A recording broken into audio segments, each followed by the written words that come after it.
आधी आबादी का पूरा हक, क्या अब सच में बदलेगा सत्ता का समीकरण? नमस्कार, मैं हूं नुपुर जारोली लोढ़ा और आप देख रहे हैं एजेंडा बेधड़क। नारी शक्ति के सशक्तिकरण की दिशा में एक बड़ा कदम माने जा रहे नारी शक्ति वंदन अधिनियम को लेकर के 16, 17 और 18 तारीख बेहद अहम मानी जा रही है। इन दिनों इस कानून के क्रियान्वयन, राजनीतिक रणनीति और इसके असर को लेकर के देश भर में चर्चा तेज हो चुकी है। संसद से लेकर के सियासी गलियारों तक ये सवाल गूंज रहा है कि आखिर 33% महिला आरक्षण को जमीनी लेवल पर लागू करने की प्रक्रिया कब पूरी होगी। सरकार जहां इसे ऐतिहासिक फैसला बताकर आगे बढ़ने की बात कर रही है, तो वहीं विपक्ष इसके लागू होने की समय सीमा और प्रक्रियाओं पर सवाल उठा रहा है, जिससे ये मुद्दा एक बार फिर राष्ट्रीय बहस के केंद्र में आ चुका है। तो आज चर्चा इसी पर।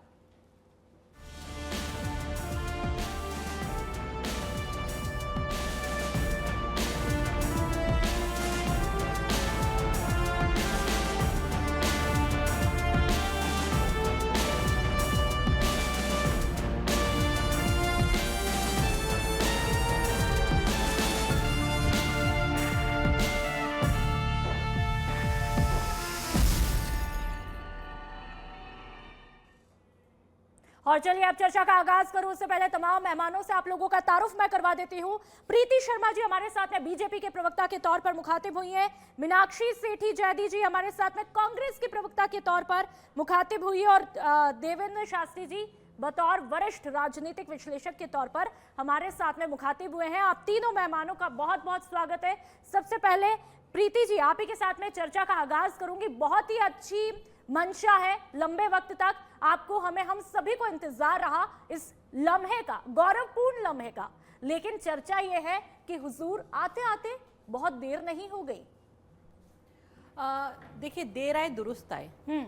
एक धरातल तैयार किया गया, एक नींव तैयार की गई 2014 में, जब केंद्र में हमारी सरकार आई। माननीय प्रधानमंत्री जी ने शुरुआत की कि महिलाओं को किस तरीके से सशक्त किया जाए। तो आप देखिए, जब 2014 में हमारी सरकार आई थी तो सबसे पहले बेटी बचाओ बेटी पढ़ाओ का नारा शुरू हुआ। उसके बाद स्वच्छता अभियान चलाया गया, शौचालयों का निर्माण कराया जाए जिससे कि महिलाओं को सुरक्षित वातावरण प्रोवाइड किया जा सके। उसके बाद हम बात करेंगे कि उज्ज्वला योजना चलाई गई जिससे धुएं से मुक्ति दिलाई जा सके, फिर मुद्रा योजना, फिर सुकन्या समृद्धि योजना। इस तरीके से धीरे धीरे धीरे करके एक एक पायदान करके हम आगे चले, और आज हम उस स्थिति में हैं कि 33% आरक्षण जो कि विधानसभा और लोकसभा में हम लोगों को दिया जा रहा है, ये गौरवपूर्ण क्षण है और इसके लिए हम माननीय प्रधानमंत्री जी का आभार व्यक्त करते हैं। साथ ही आप देखेंगे कि ये जो सीढ़ी बाई सीढ़ी हम चले, तो देखिए नींव इसी तरीके से तैयार की जाती है। कोई भी चीज अचानक से नहीं होती है।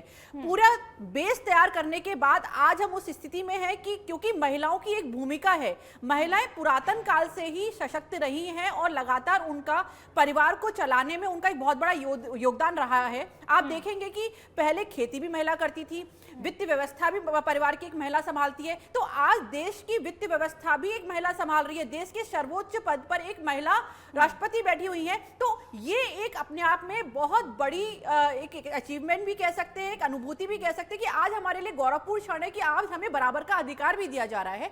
आज हमारी समृद्धि के लिए एक प्रयास किया जा रहा है और मुझे लगता है कि विपक्ष को इसमें सहयोग करना चाहिए। प्रीति जी, विपक्ष तो कह रहा है, हमारे साथ में कुछ ही देर में विपक्ष भी जुड़ जाएगा, लेकिन विपक्ष का तो ये स्टेटमेंट है, हमें कोई आपत्ति तो है ही नहीं, हमें भी इस लम्हे का इंतजार रहा है, और पूर्व सीएम अशोक गहलोत ने भी साफ शब्दों में कहा है। लेकिन विपक्ष को प्रक्रिया को लेकर क्या ऐतराज है? नहीं, प्रक्रिया को लेकर क्या ऐतराज है? देखिए, प्रोपोगंडा चलाना और अनर्गल बातें करना एक अलग चीज है। आप धरातल पर उतर के आइए, बताइए ना कि प्रक्रिया में क्या कमी है। हम संविधान संशोधन करना चाहते हैं, जो 3 दिन जो चर्चा चलेगी वो इसी से संबंधित है। संविधान का संशोधन होगा, परिसीमन कानून लाया जाएगा, और केंद्र शासित प्रदेशों में किस तरीके से महिला आरक्षण को चरितार्थ किया जाए उस पर बात होगी। तो क्या, तो इसमें गलत क्या है? ये सारी प्रक्रिया का ही तो हिस्सा है और आप लोग उसका भाग है। आप जब सर्वदलीय बैठक में जब आपको बुलाया जाता है, आप भाग लेते हैं, आप हिस्सा बनते हैं, चर्चा होती है तो चर्चा का भाग बनिए। आपको कहीं चीज गलत लगती है तो बताइए, लेकिन प्रोपोगंडा, किसी भी चीज को धरातल पर उतरने से पहले ही हाहाकार मचा देना, अनर्गल बातें करना, एक असमंजस की स्थिति पैदा करना और गलत सलत बातें फैलाकर जनता को गुमराह करना, ये काम कांग्रेस हमेशा से करती आई है और लगातार कर रही है। ठीक है, आपने प्रीति जी बोला विपक्ष को बताना चाहिए कि क्या कुछ पॉइंट्स है, लेकिन विपक्ष तो साफ तौर पर कह रहा है कि हम लोगों से सलाह मशवरा किया ही नहीं जाता है। चलिए इस पर मैं सेकंड राउंड में रिएक्शन लूंगी। हमारे साथ में देवेंद्र शास्त्री जी लगातार बने हुए। देवेंद्र जी, ये बताइए, जाहिर सी बात है ये अधिनियम फायदेमंद तो है ही, क्योंकि तमाम महिलाओं को भी इस लम्हे का इंतजार है, लेकिन इसकी टाइमिंग पर क्या कहेंगे, और विपक्ष जो प्रक्रिया पर ऐतराज जता रहा है वो कितना सही है, कितना गलत है? देखिए कि महिलाओं की जो भारतीय समाज में जो आज के दिन स्थिति है उसको देखते हुए महिलाओं को आरक्षण की आवश्यकता महसूस की गई। और मैं आपको बता दूं कि मोदी जी तो अब प्रस्ताव लेकर के आए, लेकिन 1992 में पंचायती राज संस्थानों में तो 33% आरक्षण महिलाओं को दिया गया। आज आप उनकी स्थिति देखिए, सरपंच पति के नाम से जाने जाते हैं। ज़्यादातर महिलाएं सरपंच के तौर पे या पंच के तौर पे चुन करके आती हैं, लेकिन वो प्रैक्टिकली सबके बीच में बैठ करके अपने फैसले नहीं ले पाती हैं। तो सबसे महत्वपूर्ण बात यह है कि जब जिनको आप आरक्षण दे रहे हैं, क्या वो उन अधिकारों को हासिल करने और उसके बाद उन अधिकारों के तहत फैसले करने में सक्षम करने के लिए आपने क्या किया? देखिए, महिलाओं की शिक्षण व्यवस्था को लेकर के एक सवाल उठता है कि जब आप आरक्षण दे रहे हैं तो महिलाओं को सक्षम भी करिए और सामाजिक तौर पे उनकी एक्सेप्टेबिलिटी हर जगह, धार्मिक आयोजनों में, सामाजिक आयोजनों में, नौकरियों में, तमाम जगहों पर जो ये उनकी उपस्थिति है और उनकी जो आवाज़ है उसको सही ढंग से भारतीय समाज सुने, इसकी व्यवस्था करनी बहुत जरूरी है। वरना तो क्या है कि 1992 में पंचायती राज में ये लागू किया गया, लेकिन अभी भी महिलाओं की शय जो है पंचायती राज में, गांव के इलाकों में वो नहीं है जिस पर्पज से आरक्षण दिया गया था। जहां तक विपक्ष का सवाल है, मैं समझता हूं कि इस तरह की जो प्रस्ताव है महिलाओं को आरक्षण देने का, इसका तो विरोध करने का विपक्ष को कोई कारण नजर नहीं आता मुझे तो कि विपक्ष कोई इसके उसमें उठाए। तर्क दे रहा है, हम विरोध नहीं कर रहे, हम प्रक्रिया पे सवाल उठा रहे हैं। लेकिन नुपुर देखिए, जहां तक प्रक्रिया का सवाल है तो निश्चित रूप से सरकार को ये इस तरह का प्रस्ताव है कि इसमें सबको कॉन्फिडेंस में लेना चाहिए। ये महिलाएं केवल सत्ता पक्ष के साथ नहीं है, महिलाएं विपक्ष के साथ भी हैं, महिलाएं हर समाज के हर तबके में हैं जिनकी आवाज़ जो है शामिल करने के लिए हर व्यक्ति से और हर सिटीजन से इवन डिस्कशन होना चाहिए। मैं समझता हूं कि भारतीय जनता पार्टी और नरेंद्र मोदी सरकार को पब्लिक डिस्कशन में जाने की आवश्यकता है, इसमें थोड़ा सा गुरेज करती हैं। ये विपक्ष का आरोप गलत नहीं है। मैं समझता हूं कि इन सब के व्यापक चर्चा के लिए ये सब्जेक्ट छोड़ने चाहिए। ठीक है प्रीति जी, आपने देवेंद्र जी को सुना, उनकी बात का जवाब भी लूंगी, लेकिन इसके अलावा पूर्व सीएम अशोक गहलोत कह रहे हैं कि भाई आप लोगों की जो नीति है, नियत है, वो ठीक है, सब कुछ अच्छा है, लेकिन ये जो सोच थी वो गांधी परिवार की थी। ऐसे में आप क्या कुछ कहेंगे? सोनिया गांधी की थी। नुपुर जी, मैं एक बात स्पष्ट कर देती हूँ, जैसे कि अभी शास्त्री जी ने कहा कि आप महिला, बहुत अच्छी बात उठाई इन्होंने कि बिल्कुल जो सरपंच है वो महिला सरपंच जो होती हैं, लेकिन उनके पति सरपंच के कहलाते हैं, क्योंकि पति ही उनका कार्यभार संभालते हैं। मैंने स्टार्टिंग में ही स्टार्ट ही इसी से किया था कि 2014 में जब हमारी सरकार आई केंद्र में, तो हमारे माननीय प्रधानमंत्री जी द्वारा महिलाओं को सशक्त करने के लिए कदम स्टेप बाय स्टेप उठाए गए। सबसे पहले उन्होंने हमें शिक्षित करने के लिए बेटी बचाओ बेटी पढ़ाओ का नारा भी दिया, और शिक्षा के क्षेत्र में भी महिलाओं को आरक्षण प्रोवाइड हुआ। शिक्षा के साथ नौकरी में भी आरक्षण प्रोवाइड हुआ, और आज हर तरफ महिलाएं अपना परचम लहरा रही है, किसी से छुपा नहीं है, चाहे खेल के क्षेत्र में हो चाहे शिक्षा के क्षेत्र में हो। फिर दूसरी बात, आप बात कर रहे हैं कि पंचायती राज, डेफिनेटली कांग्रेस के शासनकाल में ही ये जो संशोधन हुआ था 73वां 74वां 1992 में, बिल्कुल कांग्रेस के शासनकाल में हुआ था। पंचायतों में महिलाओं को प्रतिनिधित्व करने का मौका मिला था, लेकिन हुआ क्या, वो आधा अधूरा था। यही तो विडंबना है कि आधी अधूरी तैयारी के साथ उन्होंने एक मसौदा तैयार कर दिया, एक आरक्षण दे दिया और पंचायत में सरपंच बिठा दी महिलाएं, लेकिन कांग्रेस की प्रवक्ता भी जुड़ चुकी है। आप ही की बात का रिएक्शन जो है मीनाक्षी जी से ले लेती हूँ। मीनाक्षी जी, आपका बहुत बहुत स्वागत है। आप ये बताइए, आपने बीजेपी की प्रवक्ता को अभी अभी सुना होगा, लेकिन ठीक है, आप लोगों ने भी सहमति जताई है कि ये होना चाहिए, लेकिन उसके बावजूद आप लोगों का इतना एतराज किया, क्योंकि ये सब जगह फायदे की ही बात है, चाहे हम लोकसभा की बात कर ले, विधानसभा की बात कर ले, अभी राष्ट्रपति जो है, ठीक है, वित्त मंत्री हो या फिर राष्ट्रपति हो, वो हमारी महिला, ये भी हमारे लिए गौरव की बात है। लेकिन अब आने वाले वक्त में ये बेहद फक्र की बात होगी कि हर जगह पर नारी की सोच के तहत फैसले लिए जाएंगे, चाहे वो नारी की शिक्षा से जुड़ा मुद्दा हो, सुरक्षा से जुड़ा मुद्दा हो या फिर हेल्थ से जुड़ा मुद्दा हो। मीनाक्षी जी। जी देखिए, बिल्कुल महिलाओं का जो आरक्षण है वो एक स्वागत योग्य कदम है, लेकिन अभी मेरी पूर्व वक्ता प्रीति जी ये कह रही थी कि 73वां 74वां संविधान संशोधन ये लोग आधी अधूरी तैयारी के साथ लेके आए, तो मैं इनकी नॉलेज अपडेट करना चाहूंगी। इस पे पूरे 5 साल तक चर्चा हुई थी और वो जो आया था वो एक क्रांतिकारी परिवर्तन था। 33% महिलाओं को आरक्षण दिया गया था। आप प्रीति जी अब मुझे बोल लेने दीजिए, आप बोल रही थी तो मैं बीच में नहीं बोल रही, अब मुझे बोल लेने दीजिए आप।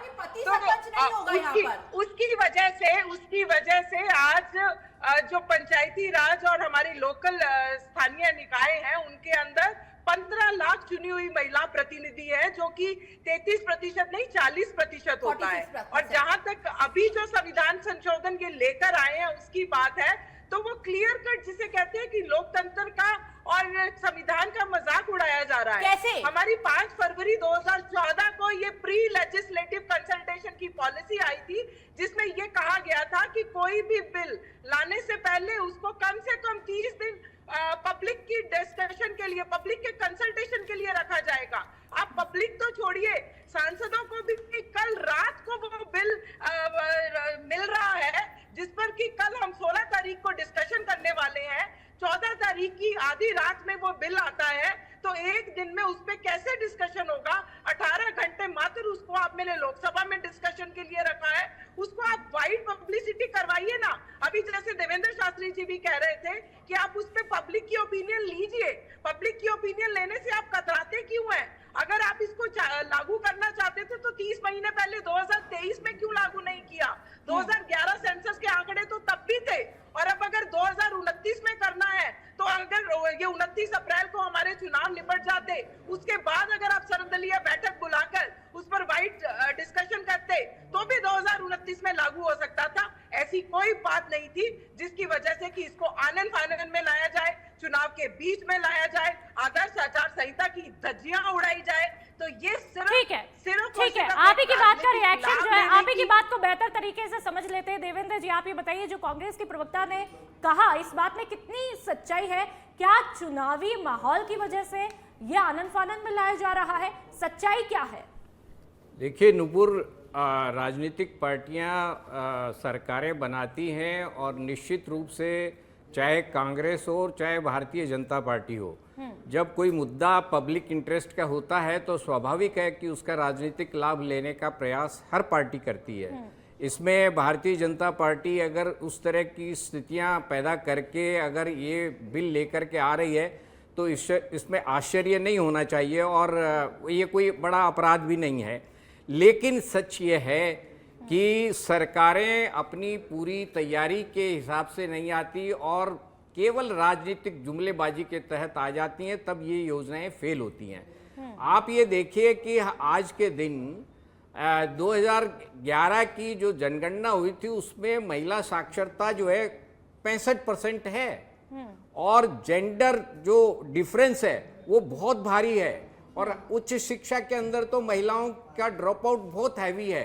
तो जब तक आप महिलाओं को उच्च शिक्षा में पुरुषों के बराबरी पर नहीं लेकर के आएंगे तब तक ये हालात बने रहेंगे कि आप जो है सरपंच पति और सरपंच एमएलए भी बन जाएंगे। आपको मैं बता दूं, ये तो केवल एंट्री नहीं मिलती है, नहीं तो पति जो है एमएलए के पति भी जाकर के बैठने लग जाएं वहां पर विधानसभा में।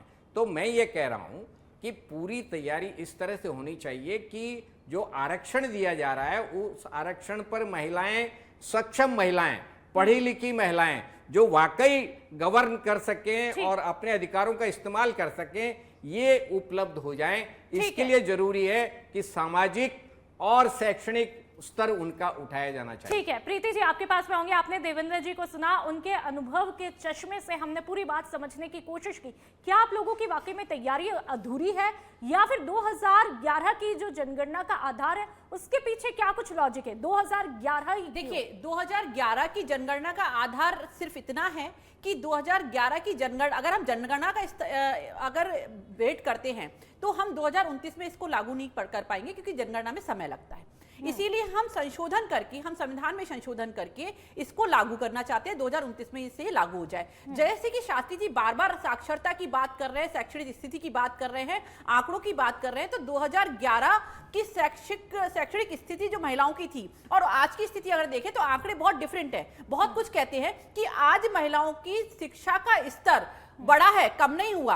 आज महिलाओं की संख्या बढ़ी है, आज जनसंख्या बढ़ी है, आज आप देखें कि आबादी बढ़ी है, आप देखें कि पलायन भी हुआ है। तो कहीं ना कहीं हमारी तैयारी के साथ हम संशोधन के साथ में आना चाह रहे हैं, और संशोधन होगा तो संशोधन में आप देखिए, संशोधन जब होता है किसी भी संविधान के अंदर, जब संशोधन होता है तो उसमें भागीदारिता विपक्ष की भी होती है। तो जैसे कि बार बार कहा जा रहा है, जयदी जी बोल रही है कि नहीं ऐसा मैं अपडेट कर देती हूँ। अपडेट करने की आपको आवश्यकता नहीं है। मैं तो बिल्कुल मानती हूँ कि कांग्रेस के शासन काल में 73वां 74वां संशोधन लाया गया। ठीक है, आप संक्षिप्त में बताइए। 2011 के मुताबिक आप कर रहे हैं, लेकिन अभी ताजा जनगणना के अनुसार उन महिलाओं के साथ में अन्याय होगा या न्याय होगा? कैसे? बिल्कुल नहीं होगा। नहीं, महिलाओं के साथ अन्याय क्यों होगा? जब हम महिलाओं को आरक्षण दे रहे हैं, बराबर की भागीदारिता निभाने का एक मौका दे रहे हैं, जब हम लोकसभा के अंदर और विधानसभा के अंदर जब हम सीटें बढ़ाएंगे, ये जो आरक्षण दिया जा रहा है वो किस आधार पर दिया जा रहा है? वो परिसीमन के आधार पर दिया जा रहा है, वो संशोधन के आधार पर दिया जा रहा है। केंद्र शासित प्रदेशों में महिलाओं के आरक्षण को सुनिश्चित किया जाएगा, SC/ST वर्ग को आरक्षण दिया जाएगा। तो ये परिसीमन होगा, प्रॉपर तरीके से होगा, उसके बाद ही तो महिलाओं की संख्या सुनिश्चित की जाएगी कि किस राज्य से कितनी महिलाएं आपके पास में होंगी। आप बार-बार कहते हैं कि ये इसमें आधी अधूरी तैयारी क्या है? चर्चा तो आपके साथ होगी। 2023 में ये नारी शक्ति वंदन अधिनियम आ गया था, 2023 में आ गया था। आप ही की बात का रिएक्शन मैं उसी पॉइंट पे आ रही हूँ। मीनाक्षी जी, आप प्रीति जी की बातों का जवाब दे दीजिए। साथ ही पूर्व सीएम अशोक गहलोत कहते हैं कि भाई सोनिया गांधी की सोच का हिस्सा रहा है, तो जब आप लोगों की सोच का हिस्सा रहा तो आप लोग ये काम क्यों नहीं कर पाए? क्या मजबूरी आ गई थी?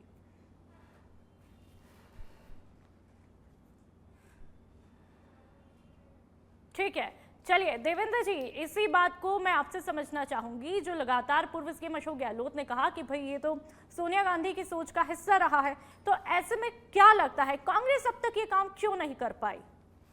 नहीं, देखिए, सोच का हिस्सा तो हिंदुस्तान के हर व्यक्ति का रहा है, जो महिलाओं और पुरुषों के बीच में जेंडर में बायसनेस जिसके दिमाग में नहीं है, और जो चाहते हैं कि हिंदुस्तान अपनी पूरी ताकत से और प्रोडक्टिविटी के साथ आगे बढ़े। जो लोग इस चीज़ को समझते हैं और जो लोग इस चीज़ को मानते हैं, वो हर व्यक्ति ये चाहता है कि महिलाओं की शक्ति का इस्तेमाल प्रोडक्टिविटी में ज़्यादा से ज़्यादा हो, और इसके लिए इनको जनप्रतिनिधित्व और नौकरियों में आरक्षण मिले, ताकि इनका इस्तेमाल हो। अभी तक हमारे समाज में क्या है व्यवस्था? हमारे समाज में व्यवस्था यह है कि महिलाएं, ज़्यादातर महिलाएं आज भी ग्रामीण इलाकों में या तो खेत में काम करती हैं या फिर घर पर बच्चे पालती हैं। इसके अलावा उनके पास काम नहीं है। और शैक्षणिक व्यवस्था हमारी, देखिए,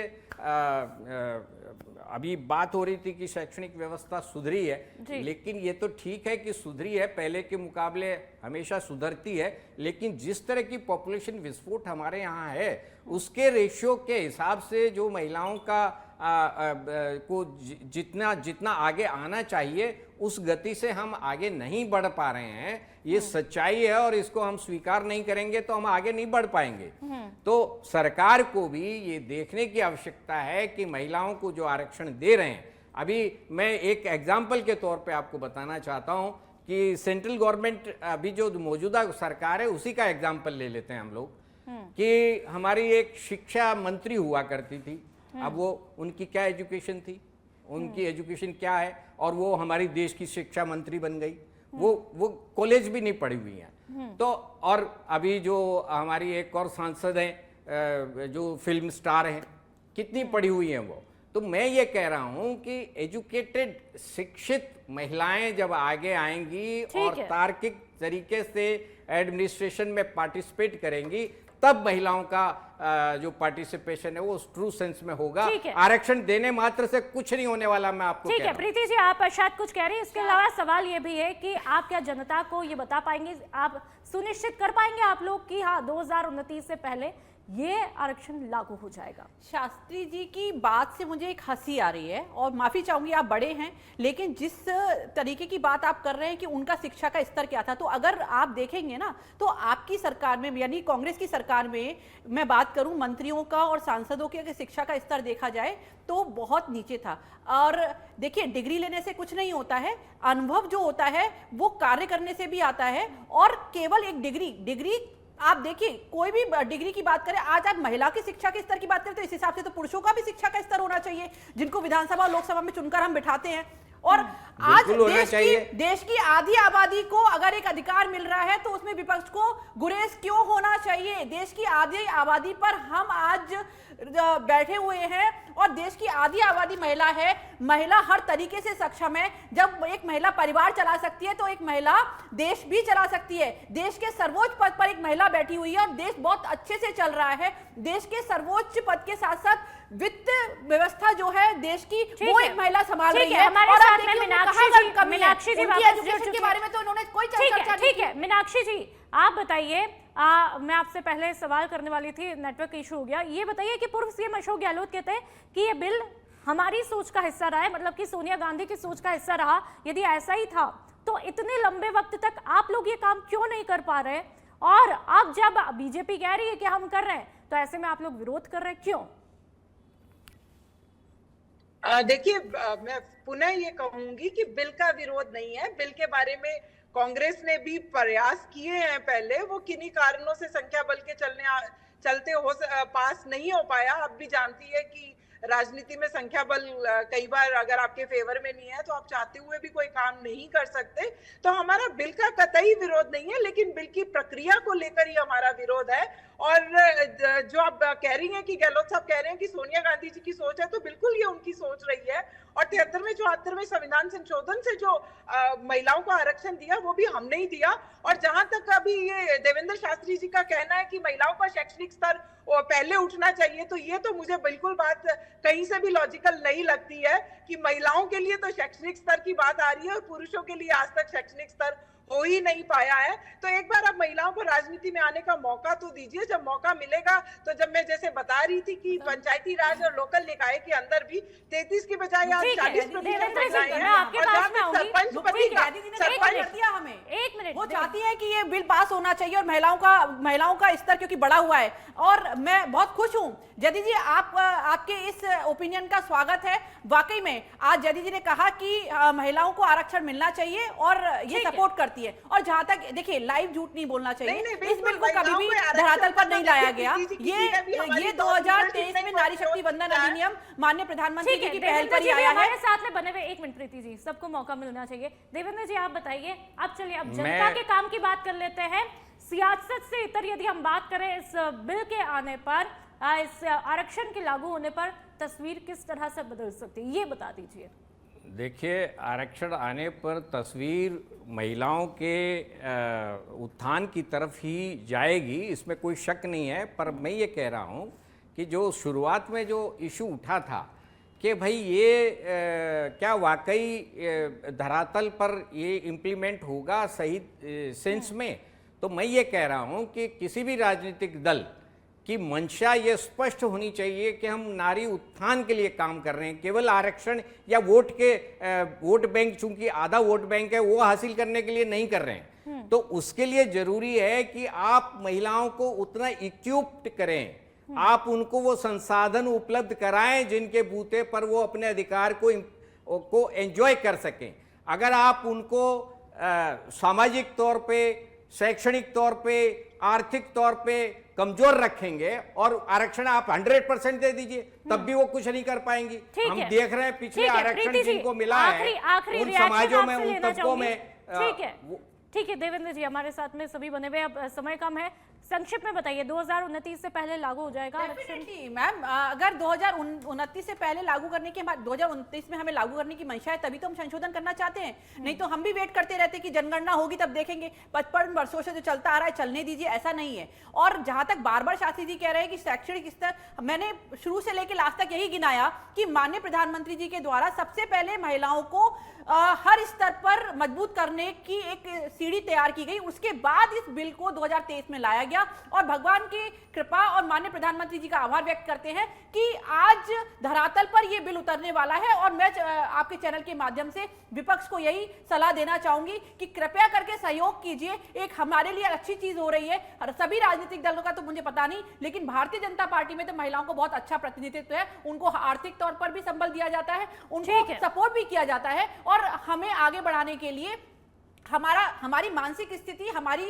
इच्छा शक्ति होनी चाहिए और हमारी इच्छा शक्ति बहुत तेज है और हम आगे बढ़ सकते हैं। ठीक है। लेकिन हमें जो सपोर्ट की जरूरत थी वो हमें माननीय प्रधानमंत्री जी के द्वारा मिला है और ये बिल हमें बहुत संबल प्रदान करेगा। ठीक है, ठीक है। आप तीनों मेहमानों का बहुत बहुत शुक्रिया, बहुत ही बेबाकी के साथ में आपने इस मुद्दे पर बातचीत की है। तो चलिए, इंतजार अब इस बात का है कि आखिरकार कब नारी शक्ति वंदन अधिनियम जो है, आरक्षण जो है, पूरी तरह से लागू हो जाएगा। और ये शायद हम सभी के लिए काफी गौरवपूर्ण लम्हा भी साबित होगा। लेकिन ये इंतजार कितना है, क्या समय पर पूरा हो पाएगा, क्या 2029 में क्या वाकई में ये खुशखबरी देखने को मिलेगी या फिर तस्वीरें एक बार फिर से बदलती हुई दिखाई देगी। चलिए, इस शो में फिलहाल इतना ही। आप देखते रहिए सच बेधड़क। नमस्कार।